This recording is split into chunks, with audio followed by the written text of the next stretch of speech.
Sir ನಮಸ್ತೆ, ನಮ್ಮ ಹೆಸರು ತಾಯಪ್ಪ ಅಂತ. ಸರ್ ಲವ್ ಬಗ್ಗೆ ಹೇಳ್ಬೇಕಂದ್ರಿಗಿನ ಹಾ ಹೇಳಿ ಸರ್. ಸರ್ ನಮ್ದು ಫಸ್ಟ್ ಸ್ಟಾರ್ಟ್ ಆಗಿದ್ದು 8th eighth standard. Okay. 8th standard ಇವಾಗ ಸುತ್ತ ನಡೆಯಕ್ ಕುಂತ ಸರ್. ಇವಾಗ್ಲೂ ನಡೀತಾ ಇದೆಯಾ ಲವ್? ಹಾ ಸರ್. ಓಕೆ, ಹೇಳಿ ಸರ್, ಹೇಳಿ. ಸೂಪರ್. ಸರ್ ಮುಂದೆ ಎಕ್ಸ್ಪೀರಿಯನ್ಸ್ ಬೇಕಾಗಿತ್ತು ಸರ್ ನನಗೆ, ಯಾಕಂದ್ರೆ ಕರ್ಕೊಂಡ್ ಹೋಗೋದು ಬಗ್ಗೆ. ಇವಾಗ ಎಷ್ಟು ವರ್ಷ ಲವ್ ಮಾಡಿದ್ರಿ? 8ನೇ ಕ್ಲಾಸಿಂದ ಇವಾಗ ಎಷ್ಟು ಏಜ್ ನಿಮ್ಗೆ? ಸರ್ ನಮ್ಗೆ ಏಜ್ ಇವಾಗ 20, ಹುಡುಗಿ 70, 17 ಹುಡುಗಿ. 17 ಅವ್ರಿಗೆ, ನಿಮ್ಗೆ 20 ಏಜಾ? ಹಾ ಸರ್. ಓಕೆ, ಇವಾಗ ನೀವ್ ಏನ್ ಕೆಲಸ ಮಾಡ್ತಾ ಇರೋದು? ಸರ್ ನಾವು ಬೈಲರ್ ವರ್ಕರ್ ಸರ್, ಆಪರೇಟರ್. ಆಪರೇಟ್ರಾ? ಓಕೆ. ಅವರು ಓದ್ತಾ ಇದಾರಾ, ಕೆಲಸ ಮಾಡ್ತಾ ಇದಾರಾ? ಸರ್ ಅವರು ಓದ್ತಿದ್ದಾರೆ ಸರ್, 10th ಲಾಸ್ಟ್ ಬಿಟ್ಬಿಟ್ಟಿದ್ದಾರೆ ಸರ್ ಇವಾಗ. ಓಕೆ. ಅವ್ರ ಮನೇಲಿ ಪ್ರಾಬ್ಲಮ್ ಕೇಳಿ ನಂದು. ಸರ್, ಇವಾಗ ಏನಂದ್ರೆ ನೀವು ನಿಮ್ಮ ಹುಡುಗಿ ಲವ್ ಮಾಡ್ತಿರೋದು ನಿಮ್ಮ ಇಬ್ರು ಮನೆಯವ್ರಿಗೂ ಎಲ್ಲ ಗೊತ್ತಿದ್ಯಾ? ಸರ್ ನಮ್ಮ ಮನೇಲಿ ಗೊತ್ತಿದೆ, ಅವ್ರ ಮನೇಲಿ ಗೊತ್ತಿಲ್ಲ ಸರ್. ಅವ್ರ ಡ್ಯಾಡಿ ಮಾತ್ರ ಗೊತ್ತಿದೆ, ಅವ್ರ ತಾಯಿ ಗೊತ್ತಿಲ್ಲ. ತಾಯಿ ಗೊತ್ತಿಲ್ಲ, ಅಪ್ಪಗ್ ಗೊತ್ತಿದ್ಯಾ? ಹಾ ಸರ್. ಏನು ತೊಂದ್ರೆ ಇಲ್ಲ, ಅವ್ರ ಕಡೆಯಿಂದನೂ ತೊಂದ್ರೆ ಇಲ್ಲ, ನಿಮ್ ಮನೆಯಿಂದನೂ ಏನು ತೊಂದ್ರೆ ಇಲ್ಲ ಹಾಗಾದ್ರೆ? ಸರ್ ಇವಾಗ ಏನ್ ಪ್ರಾಬ್ಲಮ್ ಆಗೈತೆ ಗೊತ್ತೇನ್ರಿ ಸರ್ ನಮ್ದು? ಹೇಳಿ. ಆ ಹುಡುಗಿ ಇಷ್ಟಿಲ್ಲ ಅನಿಸುತ್ತೆ, ಎಂಗೇಜ್ಮೆಂಟ್ ಮಾಡ್ಬಿಟ್ಟಿದ್ದಾರೆ. ಇಷ್ಟ ಇಲ್ದೇನೆ ಎಂಗೇಜ್ಮೆಂಟ್ ಆಗಿದೆ ಅವ್ರಿಗೆ? ಎಂಗೇಜ್ಮೆಂಟ್ ಮಾಡ್ಬಿಟ್ಟಿದ್ದಾರೆ, ಇವಾಗ ಮುಂದೆ ನನಗೆ ದಾರಿ ಸಿಗ್ತಾ ಇಲ್ಲ ಸರ್. ಸೊ ಎಂಗೇಜ್ಮೆಂಟ್ ಮಾಡಿದಾರೆ ಅಂತಂದ್ರೆ ಹೇಗೆ? ಅದಕ್ ನೀವು ಅವ್ರು ಹೇಗ್ ಒಪ್ಕೊಂಡ್ರು, ನೀವ್ ಹೇಗ್ ಒಪ್ಕೊಂಡ್ರಿ? ಸರ್ ಅವ್ರ ಪೇರೆಂಟ್ಸ್ ಗೊತ್ತಾಯ್ತಲ್ಲ ನಂದು. ಓಕೆ. ಇವ್ರು ಬಿಟ್ರಂಗೆಲ್ಲ ಕರ್ಕೊಂಡ್ ಹೋಗೋದ್ ಪಕ್ಕ ಅಂತ ಅನ್ಕೊಂಡು ಅವ್ರು ತಂದ ಐಡಿಯಾ ಮಾಡಿ ಒಳ್ಳೆ ಇದ್ದಂತ ಸರ್. ಅವ್ರ ಗಂಡ ಇವಾಗ ಗಂಡ ಅಂತ ಆಗಿಲ್ಲ, ಇನ್ನ ತಾಳಿ ಕಟ್ಟಿಲ್ಲ ಅವ್ರು. ಅವನು ನನ್ನ ಮ್ಯಾಟರ್ ಎಲ್ಲ ಕೇಳಿ ಇವ್ನ್ ಕರ್ಕೊಂಡ್ ಹೋಗೋದ್ ಪಕ್ಕ ಅಂತ ಅನ್ಕೊಂಡ ಆ ತರ ಮಾಡಿದಾನೆ ಸರ್ ಅವ್ರಪ್ಪ. ಓಕೆ, ಅಂದ್ರೆ ಅವ್ರ ಅಪ್ಪಗೆ ನೀವು ಲವ್ ಅವರಿಗೆ ಒಪ್ಪಿಗೆ ಇರ್ಲಿಲ್ಲ, ಅದಕ್ಕೋಸ್ಕರ ಅವ್ರ ಅಪ್ಪ ಇವಾಗ ಎಂಗೇಜ್ಮೆಂಟ್ ತರ ಮಾಡಿದಾರೆ ಈಗ ಹುಡುಗಿಗೆ. ಮಾಡಿಬಿಟ್ಟಿದ್ದಾರೆ. ಹುಡುಗಿಗೆ ಒಪ್ಪಿಗೆ ಇಲ್ಲ, ಅದು ಕೂಡ. ಅದು ಕೂಡ ಹುಡುಗಿಗೆ ಒಪ್ಪಿಗೆ ಇಲ್ಲ. ನೀವೀಗ ಕಾಂಟ್ಯಾಕ್ಟ್ ಅಲ್ಲಿ ಇದೀರಾ? ಯಾರಿಗೆ ಸರ್? ನೀವು ಮತ್ತೆ ನಿಮ್ ಹುಡುಗಿ ಡೈಲಿ ಮಾತಾಡೋದು, ಕಾಂಟ್ಯಾಕ್ಟ್ ಅಲ್ಲಿ ಇರೋದೆಲ್ಲ ಮಾಡ್ತಾ ಇದೀರಾ? ಮಾಡ್ತಾ ಇದೀವಿ ಸರ್. ಇವಾಗ ಆ ಹುಡುಗಿ ಏನ್ ಹೇಳ್ತಾ ಇದ್ದಾಳೆ? ಮದ್ವೆ ಆಗ್ತೀನಿ ನಾನು ಅಂತ ಹೇಳ್ತಾ ಇದಾರ, ಅಥವಾ ಏನ್ ಹೇಳ್ತಾ ಇದಾರೆ? ಮದ್ವೆ ಆಗ್ತೀನಿ ಅಂತ ಹೇಳ್ತಿದ್ದಾರೆ ಸರ್. ಮದ್ವೆ ಆಗ್ತೀನಿ, ಮತ್ತೆ ನೀವೇನ್ ಮಾಡ್ತಾ ಇದ್ದೀರಾ? ನೀವೇನ್ ಹೇಳ್ತಿದ್ದೀರಾ? ಅಲ್ಲ, ಮೀನ್ಸ್ ನಾನ್ ಹೇಳ್ತಿರೋದು, ಎಂಗೇಜ್ಮೆಂಟ್ ಆಗಿರೋರ್ ಜೊತೆನೆ ನಾನ್ ಮದ್ವೆ ಆಗ್ತೀನಿ ಅಂತ ಹೇಳ್ತಾ ಇದಾರಾ, ಅಥವಾ ನಾನು ನಿನ್ನ ಜೊತೆ ಬರ್ತೀನಿ ನನ್ ಜೊತೆ ಬರ್ತೀನಿ ಅಂತಿದ್ದಾರೆ ಸರ್. ಹೌದಾ? ಸೊ ಮತ್ತೆ ಎಂಗೇಜ್ಮೆಂಟ್ ನ ಅವರು ಬೇಡ ಅಂತ ಹೇಳ್ಬೋದಿತ್ತಲ್ವಾ? ಬೇಡ ಅಂತ ಹೇಳಿದಾರೆ ಸರ್. ಹೇಳಿದ್ರ ಸುತ್ತ ಅವ್ರು ಆ ತರ ಬಂಧನ ಮಾಡಿ ನೀನ್ ಏನ್ ಮಾಡ್ತೀವಿ ಗೊತ್ತಿಲ್ಲ, ಒಟ್ಟೆ ಈ ತರ ಮಾಡ್ಬೇಕ್ ನೀನ್ ಅಂತಂದು ಹೇಳಿದಾರೆ ಸರ್. ಅವನಿಗೆ ಗಂಡಗ್ ಗುಟ ಈ ಹುಡುಗಿ ಇಟ್ಕೊಂಡ್ರೆ ಇಷ್ಟಿಲ್ಲ. ಅಂದ್ರೆ ಈಗ ಎಂಗೇಜ್ಮೆಂಟ್ ಆಗಿರೋ ಹುಡುಗನಿಗೆ ಈ ಹುಡುಗಿ ಇಷ್ಟ ಇಲ್ಲ, ಈ ಹುಡುಗಿ ಇಷ್ಟ ಇಲ್ಲ. ಸೊ ಅವ್ರು ಮತ್ತೆ ಏನಕ್ಕೆ ಎಂಗೇಜ್ಮೆಂಟ್ ಆದ್ರು? ತುಂಬಾ ಟ್ವಿಸ್ಟ್ ಮೇಲೆ ಟ್ವಿಸ್ಟ್ ಕೊಡ್ತಾ ಇದೀರಾ ನೀವು. ನನಗೆ ಗೊತ್ತಿದ್ದಿಲ್ಲ ಸರ್, ಅದು ಎಂಗೇಜ್ಮೆಂಟ್ ಆಗೋದು ಗೊತ್ತಿದ್ದಿಲ್ಲ ನನಗೆ. ಅಂದ್ರೆ ನೀವು ಡೈಲಿ ಕಾಂಟ್ಯಾಕ್ಟ್ ಅಲ್ಲಿ ಇದೀರಾ ಅಂತ ಹೇಳ್ತಾ ಇದೀರಲ್ಲ ಬ್ರದರ್, ಮೀನ್ಸ್ ಎಲ್ಲ ಗೊತ್ತಾಗ್ಬೇಕಲ್ವಾ ನಿಮ್ಗೆ? ಸರ್ ನ್ಯೂಸ್ ಬರ್ತಾ ಇದೆ ನನಗೆ, ಅಂದ್ರೆ ಒಂದೊಂದ್ ನಂಬರ್ ನಿಂದ ಬರ್ತಾ ಇದೆ. ಯಾವಾಗ ಯಾವ ಟೈಮಿಗೆ ಫೋನ್ ಬರುತ್ತೆ ಗೊತ್ತಿಲ್ಲ. ಓಕೆ. ಇವಾಗ ಆ ಹುಡುಗಿ ಹತ್ರ ಅವ್ರದ್ದೇ ಆದ ಫೋನ್ ಇಲ್ಲ, ಕರೆಕ್ಟ್ ಆಗಿ ಮಾತಾಡಕ್ ಆಗಲ್ಲ, ಒಟ್ನಲ್ಲಿ ಯಾವ್ದಾವ್ದೋ ಫೋನ್ ಇಂದ ಅವ್ರು ಫೋನ್ ಮಾಡಿ ನಿಮ್ಗೆ ವಿಷಯ ತಿಳಿಸ್ತಾರ, ಈ ತರ ಆಗಿದೆ ನನಗೆ ಇಲ್ಲಿ. ಓಕೆ, ಅಂದ್ರೆ ನಿಮ್ ಊರ್ಗೂ ಅವ್ರ ತುಂಬಾ ದೂರನಾ?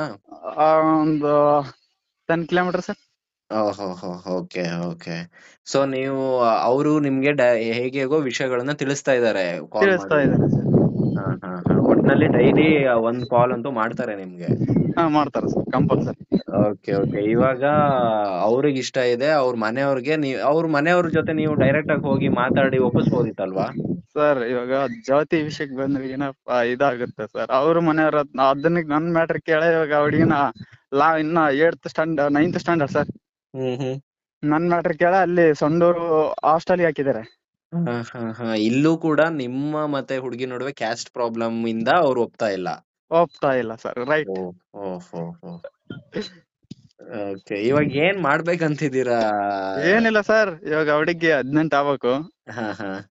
ಅಷ್ಟೊತ್ತಿಗೆ ಹುಡುಗಿ ಮದುವೆ ಮಾಡಿದ್ರೆ ಮಾಡಲ್ಲ ಅನಿಸ್ತದೆ ಸರ್. ನನಗೆ ಅನ್ಸಿದ ಮಟ್ಟಿಗೆ, ನನಗೆ ಅಭಿಪ್ರಾಯ ಮಾಡಲ್ಲ ಅನಿಸ್ತತೆ. ಇವಾಗ ಎಷ್ಟೊತ್ತಿದ್ರೆ ಕಂಪ್ಲೇಂಟ್ ಆಗ್ತಾವ, ಇಲ್ಲ ಅಂದ್ರೆ ಅವ್ರ ಏನೋ ಆ ತರ ಮಾಡಿದ ಅಂದ್ರೆ ನಾನೇ ಕಂಪ್ಲೇಂಟ್ ಕೊಡ್ತೀನಿ. ಇವಾಗ ನೀವು ಅವ್ರಿಗೆ 18 ಆಗೋದ್ ಕಾಯ್ತಾ ಇದೀರಾ? 18 ಆಗಿದ ತಕ್ಷಣ ನೀವು ಅವ್ರನ್ನ ಮದುವೆ ಮಾಡ್ಕೊಬೇಕು ಅಂತ ಇದೀರಾ? ಸರ್. ನಿಮ್ ಮನೇಲೆಲ್ಲ ಒಪ್ಪಿಗೆ ಇದೆಯಾ? ನಮ್ಮ ಮನೇಲಿ ಅಂತ ನಾನು ಒಪ್ಪಲ್ಲ ಸರ್ ಹುಡುಗಿನ. ಏಕೆ? ಹುಡುಗಿನ ಒಪ್ತಾರ ಅಂದ್ರ ಜಾತಿ ವಿಷಯದಲ್ಲಿ ಒಂದೇ ಒಪ್ಪಲ್ಲ ಸರ್, ಇನ್ನೇನಿಲ್ಲ ಪ್ರಾಬ್ಲಮ್ ನನಗೆ. ನಿಮ್ ಮನೆಯಲ್ಲೇ ನಿಮ್ ಮನೆಯಲ್ಲಿ ಜಾತಿ ಪ್ರಾಬ್ಲಮ್ ಆಗ್ತಾ ಇದೆಯಾ, ಅವ್ರ ಮನೆ ಕಡೆಯಿಂದ ಅವ್ರ ಮನೇಲಿ ನಮ್ಮ ಮನೇಲಿ ಎರಡು ಕಡೆಯಿಂದನೂ ಇಂಟರ್ ಕ್ಯಾಸ್ಟ್ ಆಗ್ತಾ ಇದೆ ಅನ್ನೋದಕ್ಕೋಸ್ಕರ ಒಪ್ತಾ ಇಲ್ಲ. ಇವಾಗ ನೀವು ನಿಮ್ ಮನೆಯವ್ರು ಒಪ್ಲಿ ಬಿಡ್ಲಿ, ಅವ್ರಿಗೆ 18th ಆಗ್ತಾ ಇದ್ದಂಗೆ ನೀವು ಮದ್ವೆ ಆಗ್ತೀರಾ, ಅವ್ರನ್ನ ಬಿಟ್ಕೊಡಲ್ಲ? ಬಿಟ್ಕೊಡಲ್ಲ ಸರ್. ಅದು ಜೀವ ಹೋದರೂ ಪರವಾಗಿಲ್ಲ, ಒಂದು ಕೇಸ್ ಆದ್ರೂ ಪರವಾಗಿಲ್ಲ, ಆದ್ರ ಸಹ ತಾಕತ್ ಐತೆ ಸರ್. Okay okay, super. ಆ ಹುಡ್ಗಿನೂ ಕೂಡ ಅಷ್ಟೇ ನಿಮ್ಗೆ ಸಪೋರ್ಟಿವ್ ಆಗಿದ್ದಾರೆ ಅಲ್ವಾ? ಅದಾರ ಅದನ್ನ sir. ಕೇಳ್ಕೊಳ್ಳಿ. ಅದಾರ ಸರ್. ಮುಂದೆ ಅಪ್ಪಿ ತಪ್ಪಿ ಕಂಪ್ಲೇಂಟ್ ಕೊಟ್ರೆ ಗುಟ ನನಗೆ ಇವನೇ ಇವನೇ ಬೇಕಂತ ಜೀವಕ್ ಜೀವ ಕೊಡಷ್ಟೇ ಇದಾರೆ ಸರ್. ಓಕೆ, ಎಷ್ಟು ವರ್ಷದ ಪ್ರೀತಿ ಟೋಟಲ್ ನಿಮ್ದು? ಸರ್ ಇವಾಗ 5 ವರ್ಷ. 5 ವರ್ಷದ ಪ್ರೀತಿನಾ? ಹಾ ಸರ್. ಓಕೆ, ನೀವು ಫೈನಲ್ ಆಗಿ ಏನ್ ಹೇಳಕ್ ಇಷ್ಟಪಡ್ತೀರಾ ಸರ್? ನೀವೊಂಥರ ಹೆಂಗ್ ಫುಲ್ ಸ್ಪೋರ್ಟಿವ್ ಆಗಿದ್ದೀರಾ, ನಿಮ್ ಹತ್ರ ಮಾತಾಡಿದೆ ನನ್ಗೆ ಖುಷಿ ಆಯ್ತು.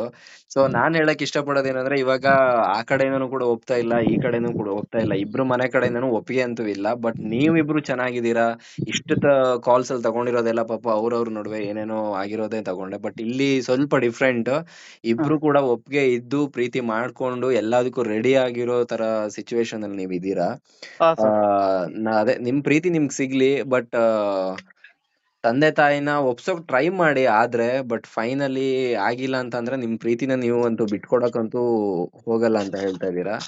ಒಂದಾಗ್ಲಿ, ನಿಮ್ ಪ್ರೀತಿ ನಿಮಗ್ ಸಿಗ್ಲಿ ಅಂತ ಹೇಳ್ತೀನಿ ನನ್ ಕಡೆಯಿಂದ.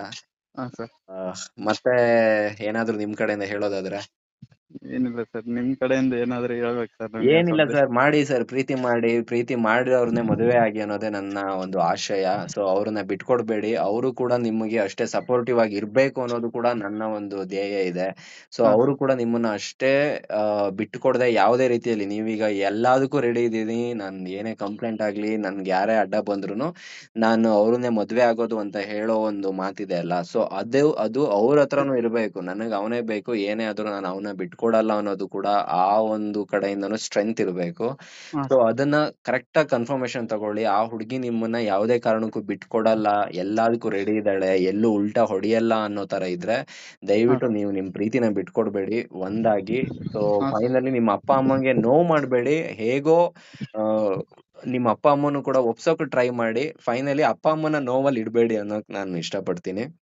ಸರ್ ಇವಾಗ ನಾನು ಒಂದ್ ಹೇಳೋದೇನಂದ್ರೆ, ಇವಾಗ ನಮ್ ತಂಗಿದು ಮೊನ್ನೆ ಹಿಂಗೆ ಇದೇ ರೀತಿ ಆಗುತ್ತೆ ಸರ್. ಓಕೆ, ಹಿಂಗೆ ಲವ್ ಮ್ಯಾರೇಜ್ ಅವ್ರ ಊಟ ಆಯ್ತು. ನಮ್ ತಂಗಿ ಸರ್, ನಮ್ ಚಿಕ್ಕಪ್ಪನ ಮಗುದು. ಓಕೆ, ಅದೇ ಲವ್ ಮ್ಯಾರೇಜ್ ಆದ ಸರ್. ಒಂದು ಮಿನಿಮಮ್ 3 ತಿಂಗಳು ಮಾತ್ರ ನೋವು ಪಟ್ರು ಅವ್ರು.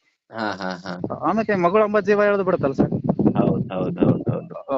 ಅವಾಗ ಅರಸಿ ಬಿಡ್ತಾವಲ್ಲ ಸರ್ ಮಗಳು ಅಂಬದು. ಅವ್ರೇ ಇದಕ್ಕಿದಂಗ್ ಕಾಲ್ ಮಾಡಿ ಕರ್ಸಂದು ಅವ್ರವರೇ ಒಂದಾಗಿದ್ದಾರೆ ಸರ್. ನಾವು ನಮ್ ತಂಗಿ ಆತರ ಮಾಡೋಣ ಅನ್ಕೊಂಡ್ ಇದು ಮಾಡಿದ್ವಿ. ಇವಾಗ ನಿಮ್ ಪ್ಲಾನ್ ಇರೋದು ಹಿಂಗೇನೆ, ಮದ್ವೆ ಆಗೋಣ, ಮದ್ವೆ ಆದ್ಮೇಲೆ ಹೇಗೋ ಒಂದ್ ಸ್ವಲ್ಪ ಟೈಮ್ ದೂರ ಆದ್ರೂನು ಮತ್ತೆ ನಮ್ಮ ತಂದೆ ತಾಯಿ ನಮ್ಮನ್ನ ಕ್ಷಮಿಸ್ತಾರೆ, ಒಪ್ತಾರೆ ಅನ್ನೋ ಒಂದ್ ನಂಬಿಕೆಯಲ್ಲಿ ನೀವು ಕೂಡ ರೆಡಿ ಇದೀರಾ ಈಗ. ಸರ್ ನೋಡಿ, ತಂದೆ ತಾಯಿ ಎಷ್ಟು ದೇವ್ರು ಅನ್ನೋದು ಅದಕ್ಕೆ ನೋಡಿ. ಏನೇ ತಪ್ಪು ಮಾಡ್ಲಿ, ಏನೇ ಮಾಡ್ಲಿ, ನಮ್ ಮಕ್ಕಳನ್ನ ಬಿಟ್ಕೊಡ್ದೇನೆ ಅವ್ರು ಬೇಕು ಅನ್ನೋದು ಎಷ್ಟು ಇದೆ ನೋಡಿ ಅವರ ಒಂದು ಮನ್ಸಲ್ಲಿ. ಸೊ ಓಕೆ ಬ್ರದರ್, ನೀವು ಮಾಡಿ, ನಿಮ್ ಪ್ರೀತಿನ ನೀವು ಉಳಿಸ್ಕೊಬೇಕು ಅನ್ನೋ ಸ್ಪೋರ್ಟಿವ್ ತುಂಬಾ ಇದೆ. ಹಾಗೆ ನಿಮ್ಮ ತಂದೆ ತಾಯಿನೂ ತುಂಬಾ ಚೆನ್ನಾಗಿ ನೋಡ್ಕೊಳ್ಳಿ. ಆಫ್ಟರ್ ಮ್ಯಾರೇಜ್ ಕೂಡ ನಿಮ್ಮ ಲೈಫ್ ಚೆನ್ನಾಗಿರ್ಲಿ. ಹಾಗೆ ನಿಮ್ಮ ತಂದೆ ತಾಯಿನ ಯಾವುದೇ ಕಾರಣಕ್ಕೂ ಬಿಟ್ಕೊಡ್ಬೇಡಿ. ಅವ್ರು ಎಷ್ಟೇ ಬೈಲಿ, ನಿಮ್ಮನ್ನ ಏನೇ ಮಾಡ್ಲಿ, ಅವ್ರ ಎಷ್ಟೇ ಕೋಪದಲ್ಲಿ ಏನೇ ಅಂದ್ರು ಕೂಡ ಒಂದ್ ಸ್ವಲ್ಪ ದಿನ ಅವ್ರಿಗೆ ನಿಮ್ ಮೇಲೆ ಕೋಪ ಇರ್ಬೋದು, ದೂರ ಮಾಡ್ಬೋದು. ಬಟ್ ನೀವು ಯಾವುದೇ ಕಾರಣಕ್ಕೂ ದೂರ ಮಾಡಕ್ ಹೋಗ್ಬೇಡಿ. ಆದಷ್ಟು ನಿಮ್ಮ ಅಪ್ಪ ಅಮ್ಮಗೆ ಹತ್ರ ಆಗೋ ತರನೇ ಮಾಡಿ, ಆಮೇಲೆ ಮತ್ತೆ ಒಂದಾಗಿ ಅಂತಾನೆ ಹೇಳ್ತೀನಿ. ನಿಮ್ ಪ್ರೀತಿ ನಿಮಗ್ ಸಿಗ್ಲಿ. ನಿಮ್ಮ ಜೊತೆ ಮಾತಾಡಿದ್ದು ತುಂಬಾ ಖುಷಿ ಆಯ್ತು ಬ್ರದರ್. 2 ಫ್ಯಾಮಿಲಿಗಳ ಒಪ್ಪಿಗೆ ನಿಮ್ಮಿಬ್ಬರ ಪ್ರೀತಿಗೆ ಸಿಗ್ಲಿ ಅಂತ ಈ ಮೂಲಕ ಕೇಳ್ಕೊಳ್ತಾ ಇದ್ದೀನಿ.